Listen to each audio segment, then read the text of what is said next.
Il y a un autre mot pour le dire, c'est la règle d'or, qu'on entend aussi bien dans l'évangile de Matthieu que de Luc. Tout ce que vous voudriez que les autres fassent pour vous, faites-le pour eux. Ça ouvre à l'infini du désir de ce que je voudrais que les autres fassent pour moi, mais c'est moi qui me mets au service du reste de l'humanité. Et j'en reçois toujours le centuple de ce que je donne. Voilà. En fait, il n'y a pas de relation humaine sans ça. Ça commence par la mère et son enfant, puis très vite le papa. Et dans aucune de nos relations véritables, c'est absent. Donc la vraie question, c'est comment nous réussissons à mettre ça sous le boisseau et à nous construire un imaginaire de nos relations sociales dans lequel l'amour serait absent. Alors Pascal parle du divertissement, mais on pourrait aussi parler quand même du péché aussi, qui est, on se raconte des films pas possibles pour se dire les uns aux autres que ce qui nous relie, c'est autre chose que l'amour. C'est la maximisation du profit, c'est le rendement sur action, c'est, je sais pas quoi, la main invisible des marchés, tout ça, c'est des fariboles. Le problème du mot amour, c'est qu'il y a plein d'amours différents. Tu vois, l'amour filial, fraternel, l'amour maternel, l'amour passionnel, il y a l'amour de Dieu, l'amour, tout ce que tu veux. Donc c'est un peu un mot fourre-tout. Il y a des gens qui disent tout est amour, voilà, la clé c'est l'amour. Ouais. Il faut toujours remettre en contexte et voir avec qui tu parles, avec qui tu dis ce mot, tu vois, mais tu peux pas faire sans. Je pense qu'on doit nettoyer ce mot-là. On doit le nettoyer de toutes les connotations souvent refermantes qu'on a mis dessus. Ça, je crois que c'est un boulot à faire. Mais sinon, c'est le mot qui pointe le mieux vers ce qu'est Dieu, si on le dirait comme ça, ou ce qui tient le monde, ou ce qui nous relie, ou ce dans quoi on baigne.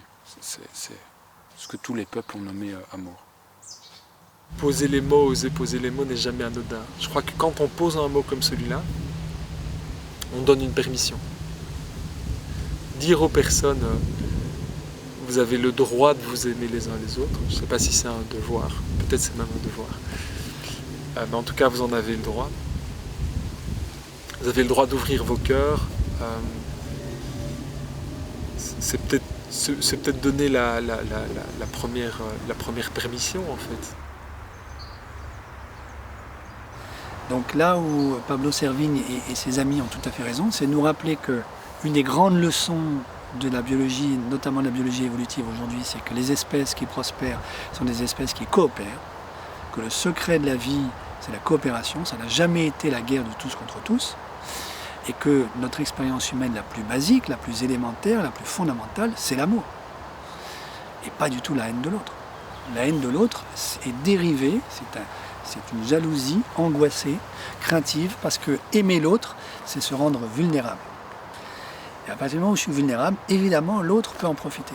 C'est ça le drame de l'amour. C'est j'accepte de sortir de ma carapace, d'ouvrir, là où je suis tendre. Là où je suis tendre, c'est là où je suis vulnérable, fragile. Si je suis fragile, je peux aussi faire l'expérience de la souffrance, évidemment. Que l'autre peut en abuser, l'autre peut me faire mal. Et c'est quand j'ai fait l'expérience que l'autre peut me faire mal, qu'à ce moment-là, je peux devenir mauvais, malheureusement. C'est-à-dire, je savais bien qu'au fond, toute cette promesse de vie était un mensonge. Alors moi, je vais me venger. On ne m'aura pas une deuxième fois. Mais ceci n'est possible que parce que ce qui est premier, ce qui est primitif, ce qui est le plus élémentaire, c'est l'amour, c'est la tendresse.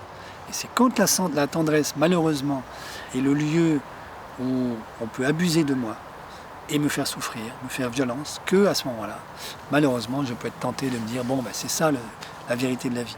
Et évidemment, à ce moment-là, je me rends compte à moi-même un mensonge. Et je raconte un mensonge à tous les autres à qui je fais survivre ma propre violence.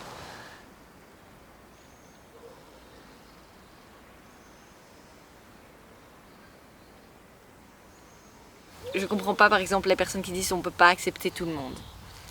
Mais je comprends pas pourquoi quelqu'un serait plus prioritaire que quelqu'un d'autre. Même si c'est notre pays, je suis de la nationalité, enfin pour moi ça n'a même aucun sens vu que c'est la terre de chacun. C'est la terre de tout le monde ici et pourquoi... C'est un petit peu ce qui m'oppose par exemple à un Viktor Orban qui se fait le héros de la défense de l'Europe chrétienne. Donc il en a fait un étendard de ralliement identitaire. Alors que moi, ma réponse est de dire, comme chrétien, je vais voir dans l'Évangile, et l'Évangile, c'est j'étais nu et vous m'avez habillé, j'étais dans le besoin, vous m'avez aidé, j'étais un étranger, vous m'avez accueilli, je suis un migrant en Méditerranée, vous me sauvez. C'est ça, la défense, si on veut vraiment parler de défense des valeurs chrétiennes en Europe, eh bien, c'est l'assistance aux plus petits, aux plus vulnérables. La question qu'il faut nous poser aujourd'hui, c'est où est le Christ dans nos vies? Et le migrant qui frappe à la porte de l'Europe aujourd'hui, ne serait-il pas pour nous le Christ aujourd'hui? C'est Emmaüs, cet homme venu de nulle part, qui ne connaît rien, qui est le dernier à ne pas savoir ce qui s'est passé à Jérusalem, et qui chemine avec les 2 pèlerins d'Emmaüs, c'est le réfugié climatique, le migrant d'aujourd'hui, qui vient nous rejoindre. Au nom de quoi pouvons-nous refuser de l'accueillir? Au nom de quoi? Je trouve ça bizarre de ne pas pouvoir accepter quelqu'un qui déjà fuit en désastre souvent. Du coup, ça c'est horrible.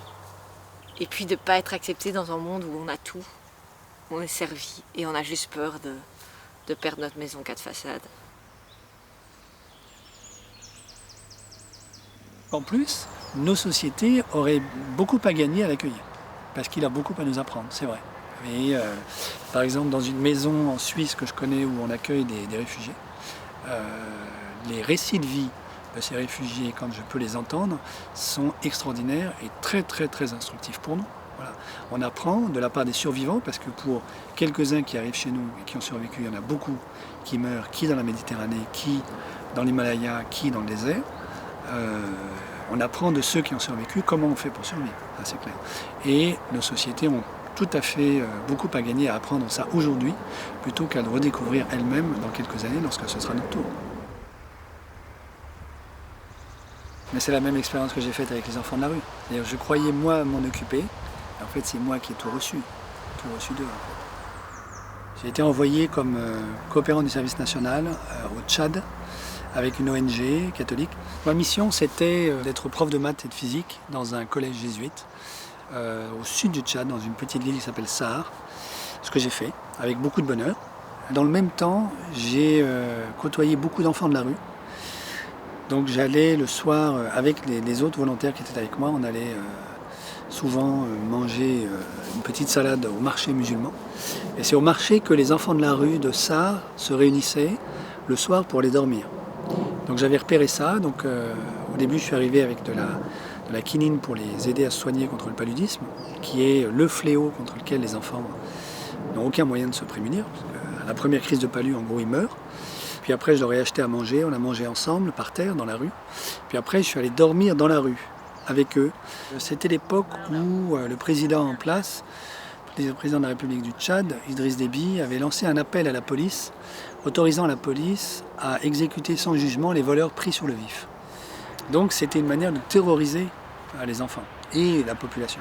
Et donc j'ai loué à ce moment-là une maison en ruine dans laquelle ils pouvaient venir se réfugier dès qu'ils se sentaient pas en sécurité.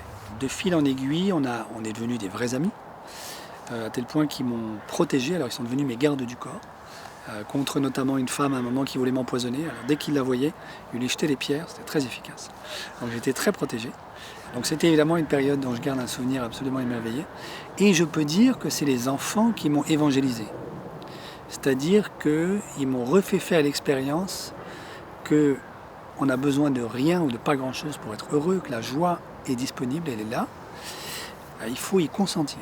C'est un travail spirituel intérieur, de se laisser convertir à la joie du royaume qui ne passe pas par l'acquisition de biens matériels, voilà, mais qui est entièrement dans le secret de la relation avec autrui. Donc ces enfants-là, ils m'ont réappris ça. Moi qui arrivais de France par des diplômes, etc. Et j'ai petit à petit fait l'expérience que c'était eux qui veillaient sur moi et pas moi sur eux. Notamment une fois, on est allé dans un village de brousse et on a été accueillis dans la case où il y a des réserves de mil. Ils m'ont dit, écoute, toi tu vas dormir au milieu de la case et nous on va dormir autour de toi pour te protéger des rats, puisque les rats viennent la nuit grignoter un peu les sacs de mil.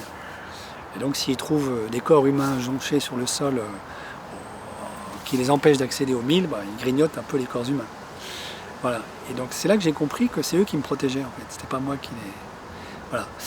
Je pense que le fait que je sois devenu prêtre et jésuite est très lié à cette expérience. Qui m'ont fait redécouvrir quelque chose de l'ordre de la saveur du royaume. Ça, c'est très clair.